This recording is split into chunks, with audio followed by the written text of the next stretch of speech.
From NASA's Goddard Space Flight Center in Greenbelt, Maryland, this is the Flight Day 4 Stock Update Report. The orbit team of stock flight controllers had a very productive day today as they oversaw the installation of a new science instrument along with a new command data handling package on the Hubble telescope, two of the three highest priorities for the STS-125 mission. We spoke with Mission Operations Manager Keith Wallace just after he and his team had concluded their day to get his thoughts on how things went with the first of the 5 planned Hubble spacewalks. So today we had the first spacewalk of the mission, and there are two major activities. The first, we were changing out the Wide Field Planetary Camera 2, which is installed in the first servicing mission. And we're putting in this new generation Wide Field Camera 3. So the old workhorse instrument is now being replaced by the new one. It took a while to get it done. There were some issues with the EVA trying to get the camera out. Crew did a fantastic job. They worked through it, and we got the new camera in. When that old camera got out and the new one got in, there was a huge cheer which erupted from the control center. And right after that, we had our job to do. So then we had to check out this camera. Is it alive? Do we have power? Are there heaters? Is everything working fine? And in fact, right now, we're going through what we call a functional test to make sure it's functioning. All those other functions, how well can you zoom, do all the different channels, do all the different types of light, will that all work in this camera? We're going through that more detailed test right now. So that was the first part, and everything's going fantastically well. The second part is the reason for the delay of 6 months. We changed out our computer, our science and data handling computer, which ships all the data from the instruments through the telescope, and then it gets sent back down to Earth. Well, that had a problem back in September. So now we have this new one. Actually, it's not a new one. It's 19 years old. It's a flight spare. We tested that. We flew it. We installed it. We've checked it out. We've done the aliveness test. We've done the functional test. And it's all working perfectly well. So it's just a great feeling. That first day, we got it all accomplished. It's fantastic. We got a little bit ahead on tasks that are coming up. On EVA 3, we're going to be doing not only installing the new Cosmic Origin spectrograph instrument, but we're going to be repairing the advanced camera for surveys. It's going to be a long task on that day. So we actually did some things. We worked on the doors a little bit to make them easier to open for day 3. This will save us some time and make it a little easier to get everything done on that very busy day. So we call those get-ahead tasks. We got a couple of them done. Additionally, there's one other task that we got done today. It's a soft capture mechanism. And this grips on the back of HST, so in the future, if there ever wants to be a rendezvous with Hubble, it'll be easier. We looked a while ago at a robotic mission of how we could actually grab Hubble and service it robotically.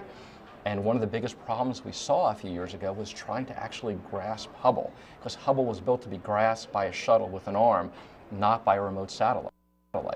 So this is something in the future, if that ever has to be done, that capability is there and it'll be much easier. Well, tomorrow is more for some of the engineering tasks to make sure that Hubble is going to run better. The two big tasks are our gyros and our batteries.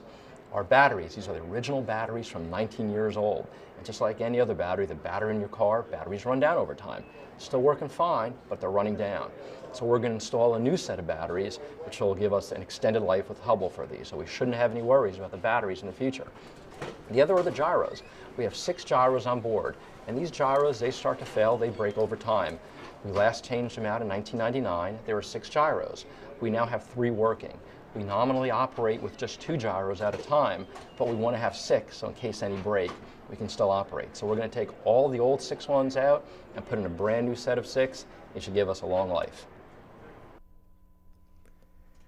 As Keith mentioned, the 2 main objectives during tomorrow's STS-125 spacewalk will contribute to extending Hubble's operating life with the installation of new gyroscopes and new batteries.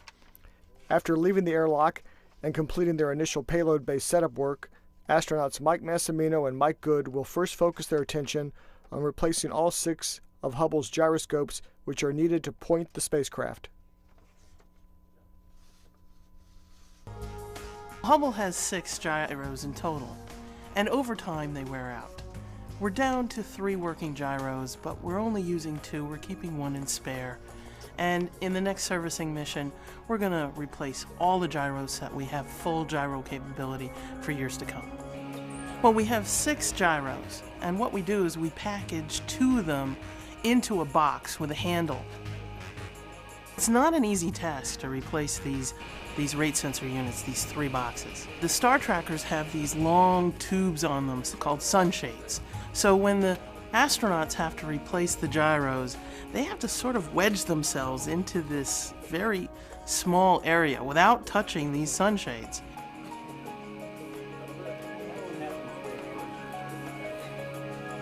Gyros help us in two ways. When we move from target to target, the gyros help the computer know how quickly we're turning.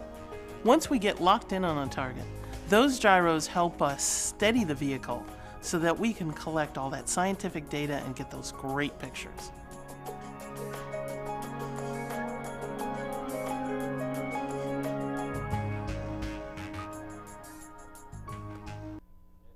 The second activity by Massimino and Good on Friday's spacewalk will be to replace one of the two BMUs, or battery module units, on the telescope.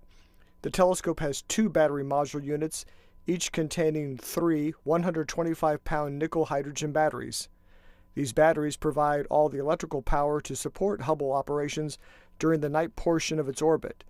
The telescope's orbit is approximately 96 minutes long, about 60 minutes of which is spent in sunlight and 36 minutes is in the Earth's shadow.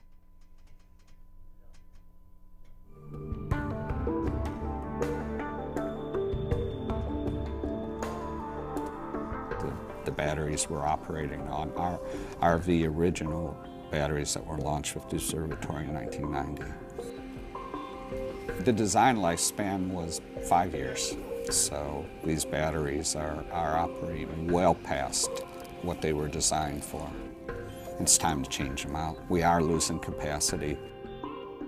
We're installing 6 new batteries arranged in 2 modules of 3 packs each.